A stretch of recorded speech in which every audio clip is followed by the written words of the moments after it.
Hello and welcome back to my channel. Do you remember last Sunday I did sheet masks that work around the eye area, and then I realised there were so many sheet masks that could be used on other parts of your body? Well, here's that video that I promised. It's sheet masks and exfoliating masks and cloth masks that you can use on other parts of your body. The simple truth is you can actually use a sheet mask anywhere you want. The skin on your body, with the exception of the soles of your feet, is pretty much the same everywhere. Different thicknesses, different levels of sebum, but the needs are still the same. It still needs exfoliating and hydrating, and that's what masks can do really well. So let's start with hand masks. Do you know what? It's so interesting, isn't it, that I get millions of comments about my hands. I'm such an exaggerator. But I certainly get thousands of comments about my hands. And people say to me, how have your hands looked like that? Like, how have your hands not aged? And I agree that my hands appear not to be aging at the same rate as the rest of me. And the simple truth is, I don't use specific hand products. What I do is put all of my skincare on my face, and I tend to over-apply and wipe the rest into my hands. That's my hydrating serums, my exfoliating serums, my antioxidants, my retinols, they all go on my hands as well. But the one thing I am really tempted by, and I've often used them if I have to do lots of close-up hand shots, is a hydrating hand mask. Exactly the same as a hydrating face mask, biocellulized material, loaded in humectants like glycerin and hyaluronic acid, but shaped to your hands. Here are some of my favourites. Kiko have intensive hand gloves, they call them, and I've actually used these on TV before. I think one of the last times I did this morning we had these on, and they are really good value for money. They are essentially, you can leave them on for sort of an hour at a time, but you know, my advice is to sleep in these, especially if you suffer from really dry, cracked hands, if you've got dry cuticles, because they hydrate every part of your hand, including your nail bed and your cuticles. They're really good value for money. Star Skin also do hand masks, which they say you can leave on for 10-15 minutes, but actually, you know, I think these can be really left on overnight. They're weird because you peel them off the back of a sheet and put your hands into them. They're drier than the Kiko ones, they're less wet, but actually you could sleep in them really easily. I actually really think Star Skin is a really interesting brand to look at. They have masks used in different ways to traditional brand companies, traditional mask companies. But my all-time favourite hand mask is not really a mask, it's a glove, and it's this one. This is the Bliss Glamour Gloves, and you're going to see why the minute I open them up. It's because they're seriously unsexy, but they are seriously brilliant, and they do feet versions as well, and the feet versions are amazing. So basically what they are is these sort of cotton gloves, but inside they've got medical grade silicone. So basically they hyperhydrate. So whatever you put onto your hands, whatever hand cream or serum you use, if you encase them into these gloves, oh, they're fearfully attractive, I can't tell you. Like this.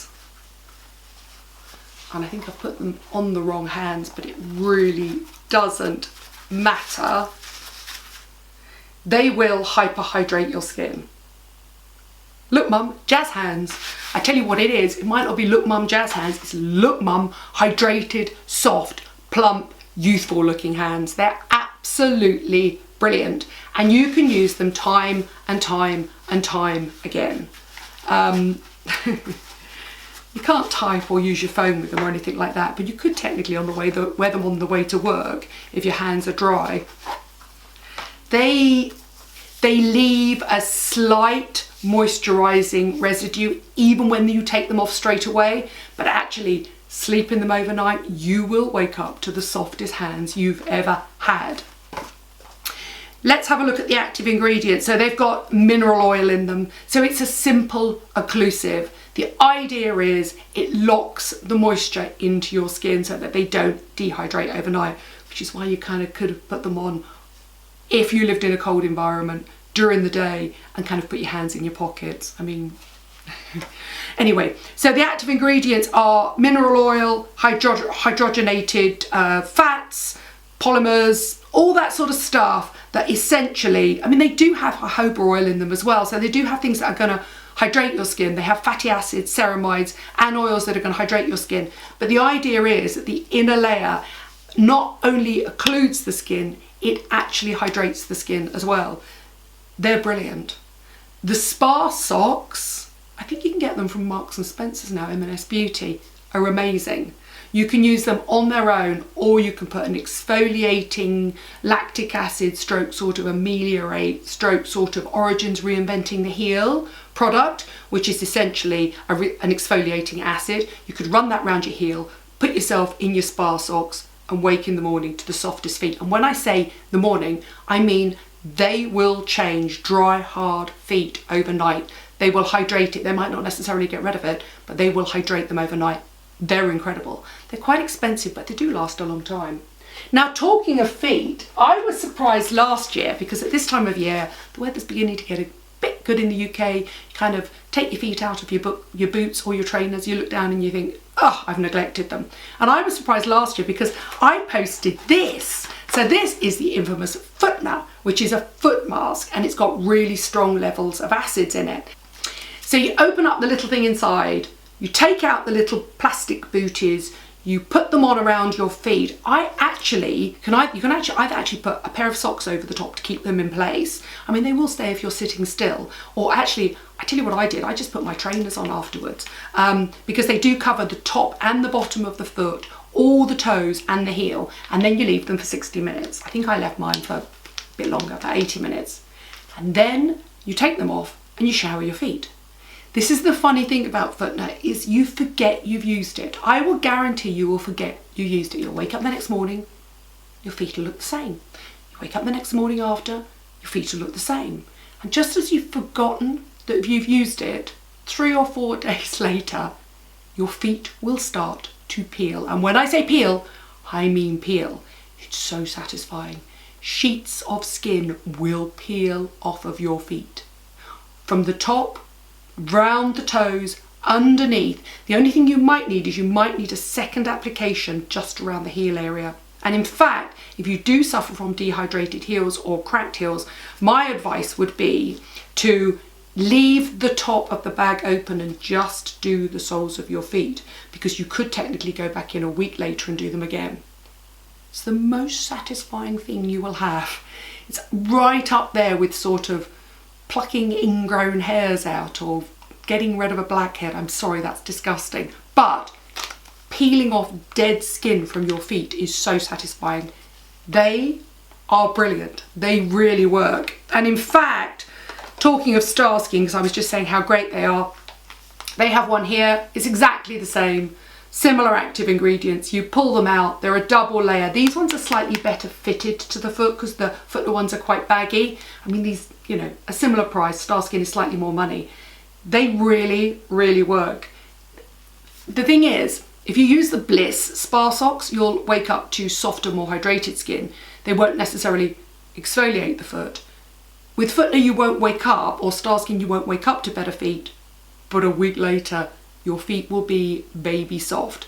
You might need a second application around the back of the heel if you've got particularly stubborn, dry heels, which I suffer from because, one, I love to walk around barefooted, and also I happen to wear and love quite high heel sandals and shoes as well. If you want to use a mask anywhere on your body, and I mean a neck, I mean a chest, I mean your hands, I mean anywhere you want to use a mask to hydrate your skin, I mean, don't use the Footner masks anywhere else, or the feet mask with the exfoliating acids on anywhere on your skin, because they're deliberately designed for thickened foot skin, soles of your feet skin. But if you want a hydrating mask, why shouldn't you just use a mask that's designed for your face on your body? But don't use a really expensive one, and I've got some that I really like. Here's a perfect case in point. Have you seen the little individual dose nug masks? This is the Deep Hydration Moisture Nug Mask, and it says it's a face one, and in it is an individual little packet. But why shouldn't you use that on your hands? Why shouldn't you use that on your neck or your chest or here? You know, I'm always talking about my sun damaged chest, and I need to go back and have some more laser treatments. But why shouldn't you put that here and leave that there for an hour and then shower it off before you go out. The skin is the same. It needs the same active ingredients. Just don't use a really, really expensive one. Have you seen the little Neutrogena pots? They're amazing as well. This one is Instant Facial Cream Mask. I used this on my neck and chest the other day and it worked brilliantly. There's no reason why a face mask shouldn't be used anywhere else on your body. You could use this on dehydrated and dry elbows, dehydrated and dry knees, technically dehydrated feet. Put some cotton socks in and sleep in them overnight. You've got to think outside the box. Just because a product is designed for one area of your body, why shouldn't it be used elsewhere? With the exception of the exfoliating feet masks. By the way, there are some super expensive masks out there that are specifically designed for lifting boobs and bottoms. A mask will not lift your skin. It just won't. Please do not invest loads of money in products that are specifically designed to lift your boobs or your bottom. You're better off getting something like that and simply hydrating the skin from here down to the nipple. These could be used as a boob mask and a hydrating mask really easily. They won't lift, but they will hydrate and they will soften the skin. Please, please, please don't fall for super expensive sheet masks that say they lift your bottom or your boobs. They don't. For that you need a firm pair of knickers and a bra. Thank you for watching, thank you for subscribing. Tell me if you love any other body masks or if you've ever bastardized a sheet mask to use anywhere else on your body. I tell you what I should do is I should use my footnote because it's that time of year again, and I'll probably do it on Instagram and I'll take you through the steps, and then what I'll do is I'll show you the peeling a week later. Prepare yourself, it's not a pretty sight. So satisfying though. See you soon.